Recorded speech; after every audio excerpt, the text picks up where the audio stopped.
Petit Jornal. Inteligência e irreverência em doses diárias.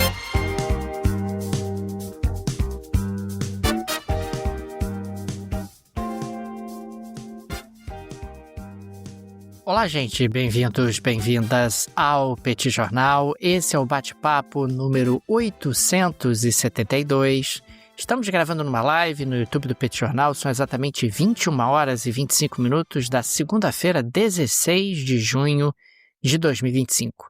Cá está a dupla de costume, a dupla que você conhece de cor, Tanguy, o Bagdadi, animado, contente, preparado, revigorado, resiliente, retumbante, descansado, tarifado, pronto para mais um episódio do Petit Jornal. É Petit Jornal isso aqui, né, Tanguy? É, Petit Jornal. E Daniel Souza, que é esse que vos fala. Ao longo dos próximos minutos, vamos repercutir os principais acontecimentos da política e da economia internacional das últimas horas. Um dia marcado, né, Tanguy, por uma continuidade da guerra entre Israel e Irã. Acho que a gente já pode colocar nesses termos. O conflito tem aí permanecido no centro do noticiário internacional. Tudo bem, Tanguy? Vamos a isso? Tudo bem, Daniel, vamos lá, vamos para esse bate-papo 872, né? Mais um dia, como você trouxe, de guerra, um dia bastante atribulado. E, Daniel, eu coloquei no título aí que Irã e Israel esperam um posicionamento dos Estados Unidos. Me parece que essa foi, para além dos bombardeios, né, para um lado e para o outro, sobre os quais a gente vai falar no episódio de hoje, mas hoje houve muita expectativa acerca de como é que os Estados Unidos vão se posicionar. E eu sei que pode parecer óbvio, né? Mas os Estados Unidos são aliados de Israel. É claro que os Estados Unidos vão ficar do lado de Israel.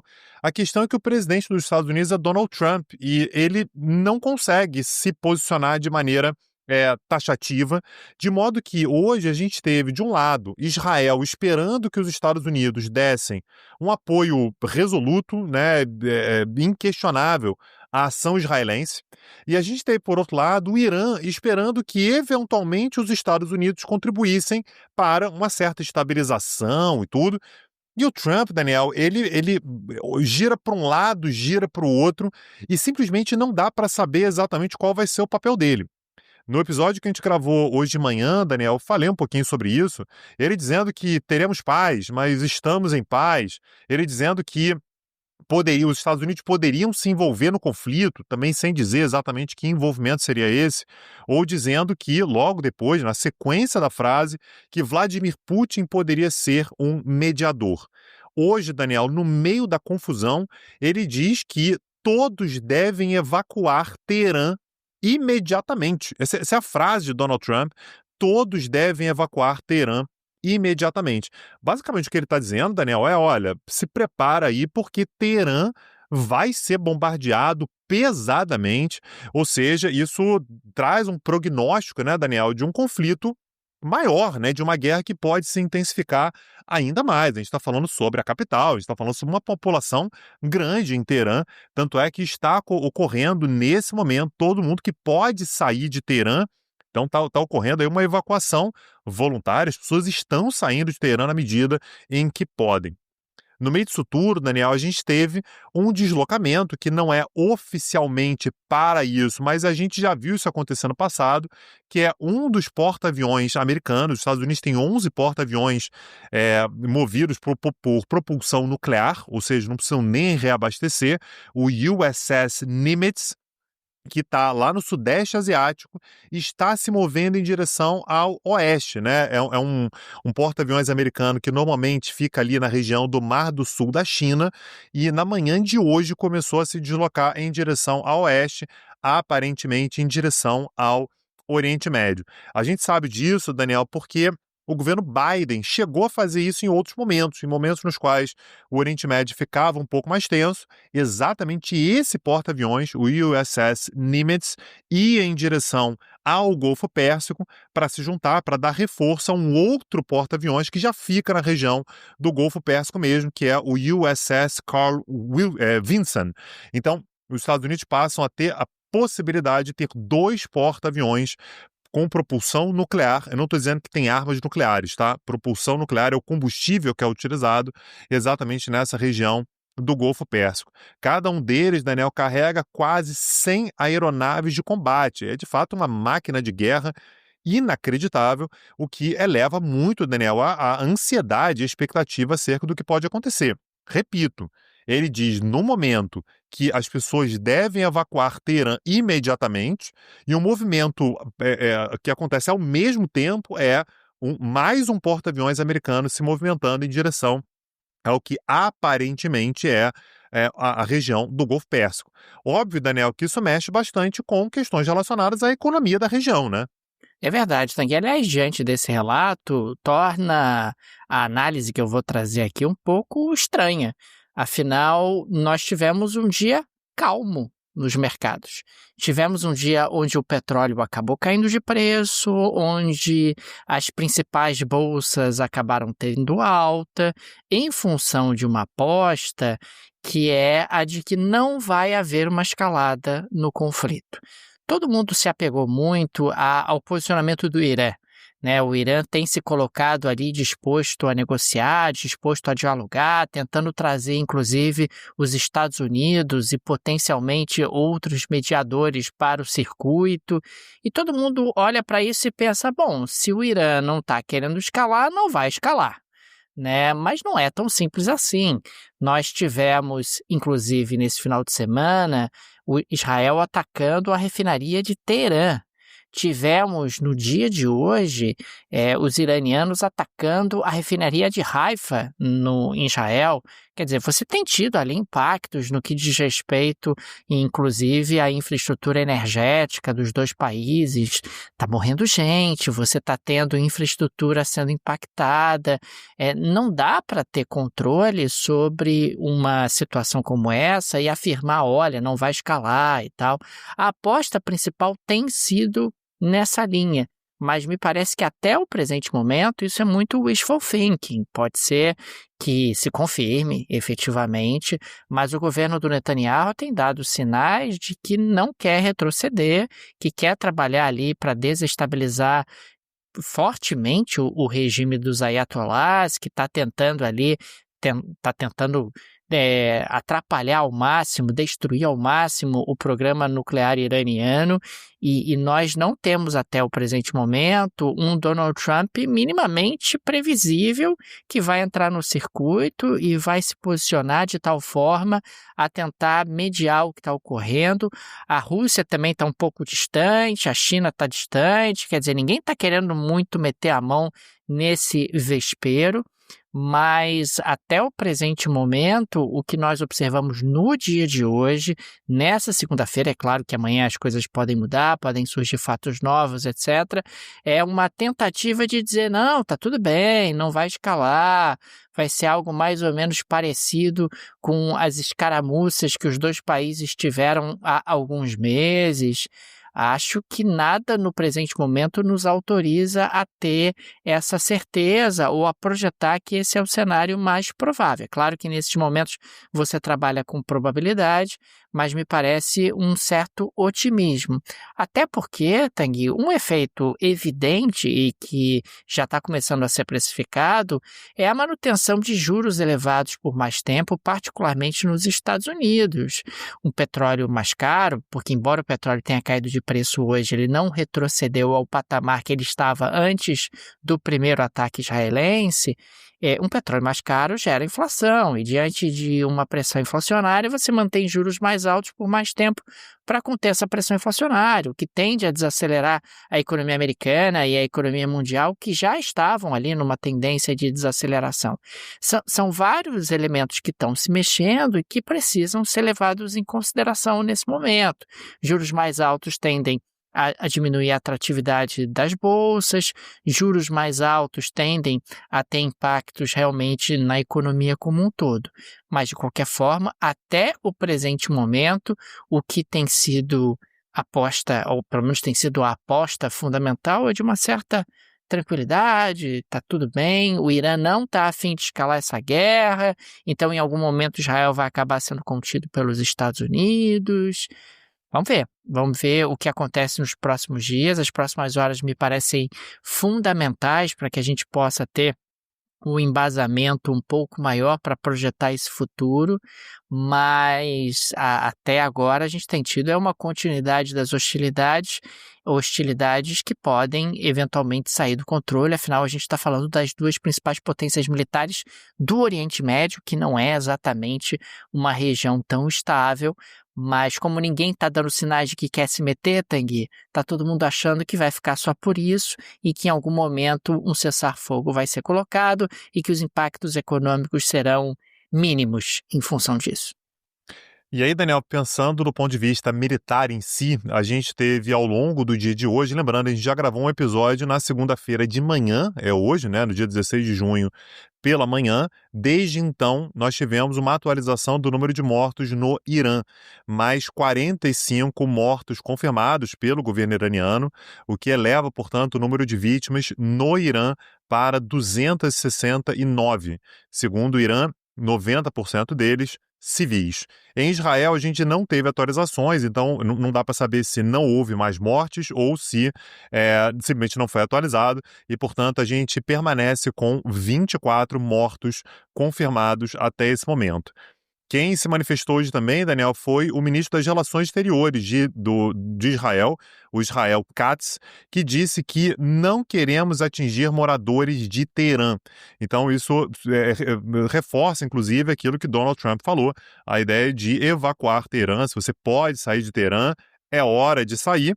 O que contrasta bastante, Daniel, com que o próprio Israel Katz, né, mais uma vez, o chanceler, o ministro das Relações Exteriores de Israel, disse há poucos dias, quando ele disse que Teherã vai queimar. Então, no momento diz Teherã vai queimar, no outro diz não queremos atingir moradores de Teherã. Me parece meio contraditório, né? Do ponto de vista ainda militar, né? Israel diz ter destruído 120 lançadores de mísseis balísticos do Irã. Cuidado, quando a gente fala 120 lançadores, a gente não está falando do míssil balístico em si. A gente está falando da estrutura que é necessária para lançar um míssil balístico. Claro que qualquer país que esteja numa guerra quer ter o máximo possível de lançadores de mísseis balísticos para você poder lançar mais mísseis balísticos simultaneamente e estressar as defesas de Israel. Israel tem um sistema de defesa aérea bastante eficaz, só que a estratégia é você manda muitos mísseis, vários vão ser abatidos e outros vão acabar passando e vão gerar, portanto, danos a Israel. Então, segundo Israel, 120 lançadores de mísseis balísticos foram destruídos, o que significa cerca de 1/3 do total. Não dá para saber se isso é verdade, se não é, se é de fato 1/3, mas o fato é que isso é o que Israel disse. E o Netanyahu disse também hoje, Daniel, que as ações israelenses não visam derrubar o regime, mas que isso poderia ser um efeito colateral positivo. Então, ele chegou a dizer, né, que, olha, se derrubar o regime aí, não seria ruim, poderia acontecer e tal. Hoje ele disse que não é o objetivo primário. O objetivo primário é impedir que o Irã tenha capacidade de produção de ogivas nucleares. E esse é um ponto muito importante. Nesse momento, Daniel, a Agência Internacional de Energia Atômica indicou que as instalações subterrâneas iranianas não foram danificadas. A gente falou sobre isso no último episódio. No último episódio, eu falava que uma das principais, uma das mais sensíveis instalações nucleares iranianas é a instalação nuclear de Fordo, que fica a 80 metros abaixo do solo, no meio de uma montanha. Então, ela é muito difícil de ser atingida. Mesmo se você tiver bombas especiais para bunker e tal, ela é realmente muito protegida. Claro, o Irã faz isso de propósito. Então, aquela ideia de que, olha, o Israel atingiu o programa nuclear iraniano, de fato atingiu, Natanz aparentemente foi atingida, não dá para saber a dimensão do estrago ainda, mas me parece, Daniel, que o Irã manteve, né, a sua parte mais sensível do programa nuclear, até agora, pelo menos, fora do alcance de Israel. E aí isso se encaixa, Daniel, com a posição que o Irã vem tendo com relação a essa questão. O que o Irã está dizendo para os Estados Unidos olha, fala com Israel aí, porque se Israel diminuir o ritmo, se Israel segurar a onda, a gente faz um acordo.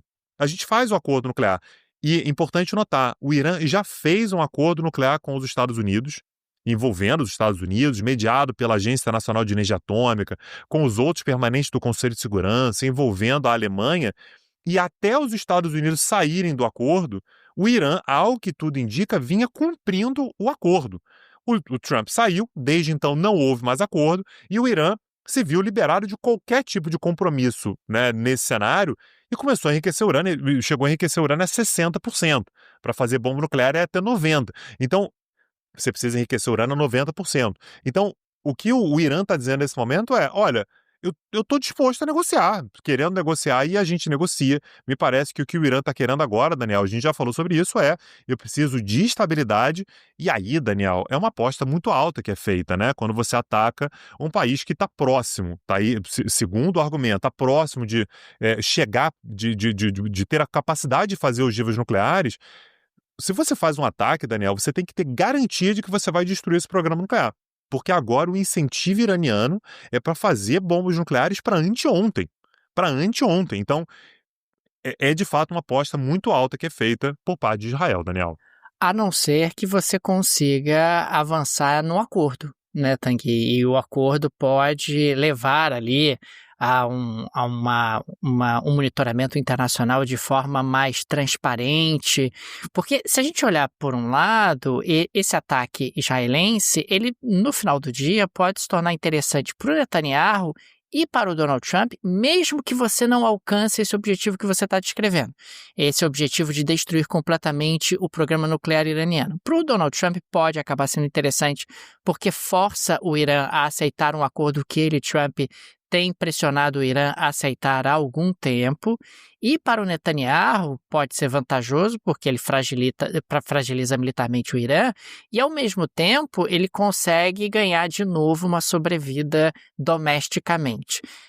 Me parece que em algum grau o Netanyahu conseguiu ali se manter como primeiro-ministro naquela semana crucial, porque deve ter sinalizado para sua coalizão o seguinte: olha, se vocês me derrubarem eu não vou ter como atacar o Irã, esse ataque ao Irã está preparado já há algum tempo, eu adiei o ataque porque o Donald Trump pediu, mas eu vou fazer o ataque, se vocês me derrubarem não vai ter o ataque, eu sei que vocês querem que eu faça o ataque, né? Então, num certo sentido, mesmo que você não alcance ali a destruição completa do programa nuclear iraniano, pode ter atendido a desejos tanto do Donald Trump quanto do próprio Netanyahu.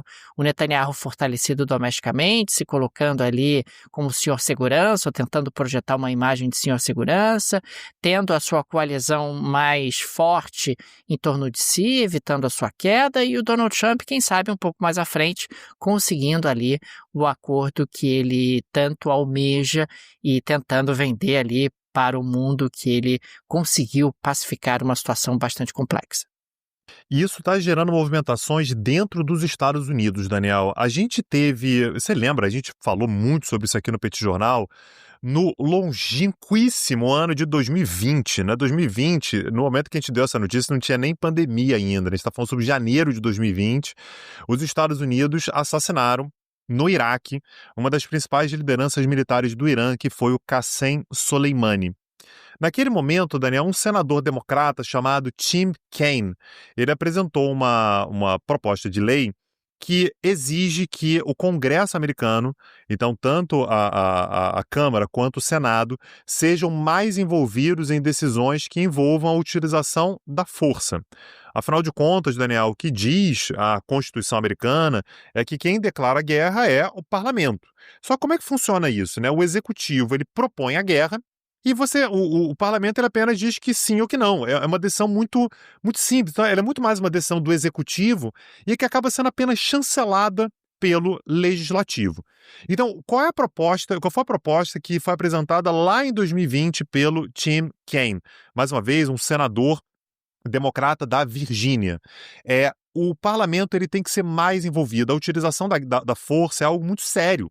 Então não pode ser simplesmente o presidente tomando a decisão, vai lá, faz, e muitas vezes sem nem consultar o legislativo de novo. Foi assassinado lá uma das lideranças mais importantes do Irã e o Congresso foi nem consultado. E é isso.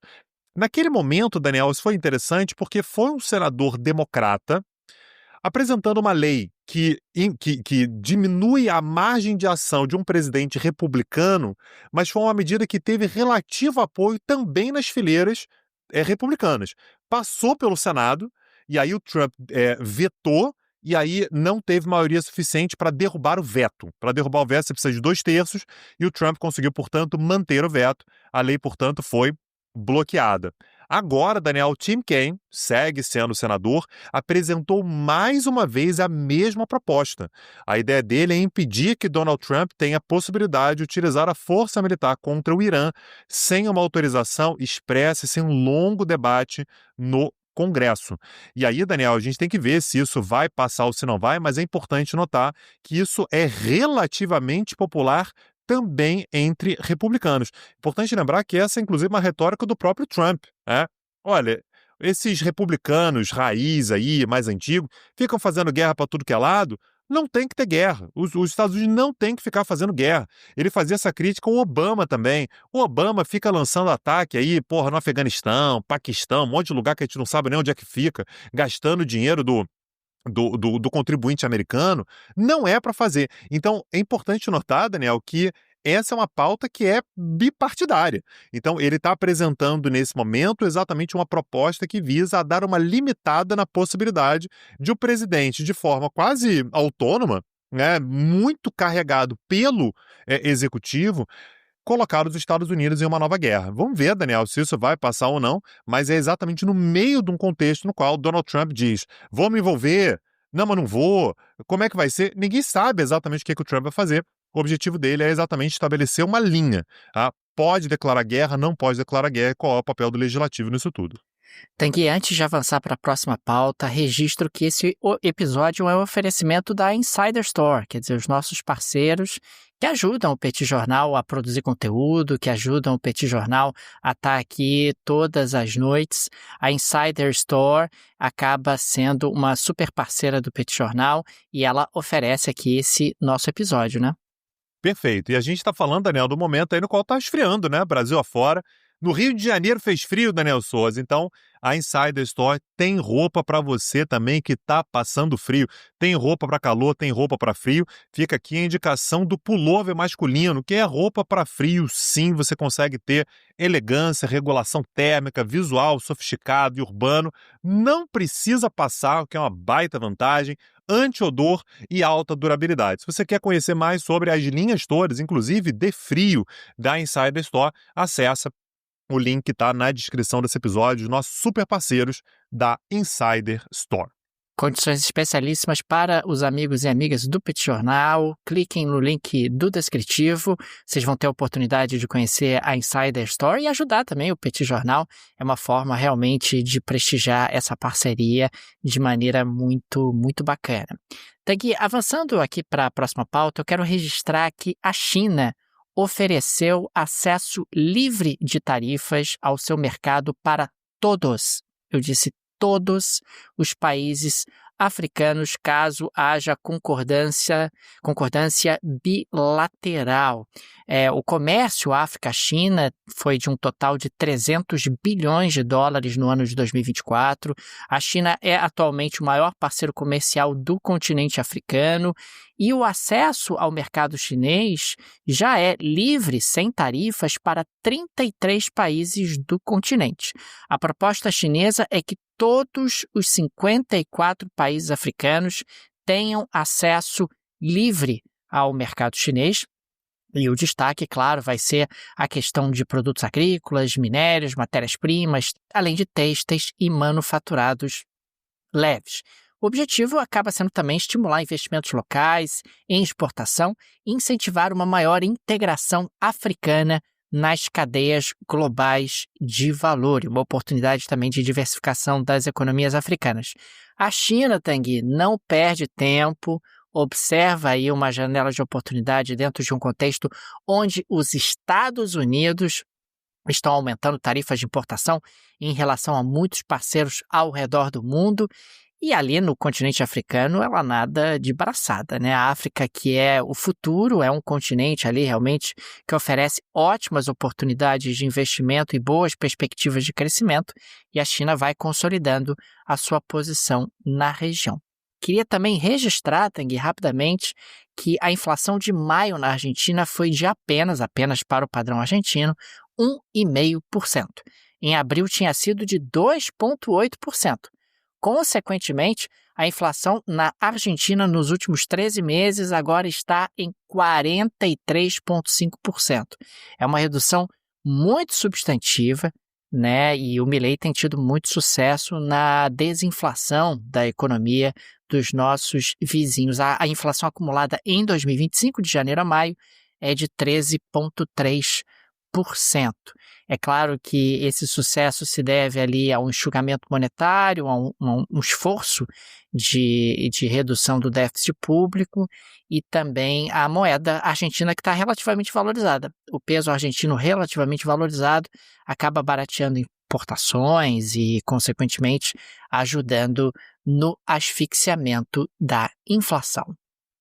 Perfeito. Daniel, eu queria trazer mais uma notícia aqui, também envolvendo Israel, que é uma tensão que está rolando nesse momento entre Israel e a França. A França tem sido bastante crítica a Israel nos últimos tempos, né, particularmente com relação à questão de Gaza. É um aliado de Israel, mas isso não impede que haja tensões nesse momento.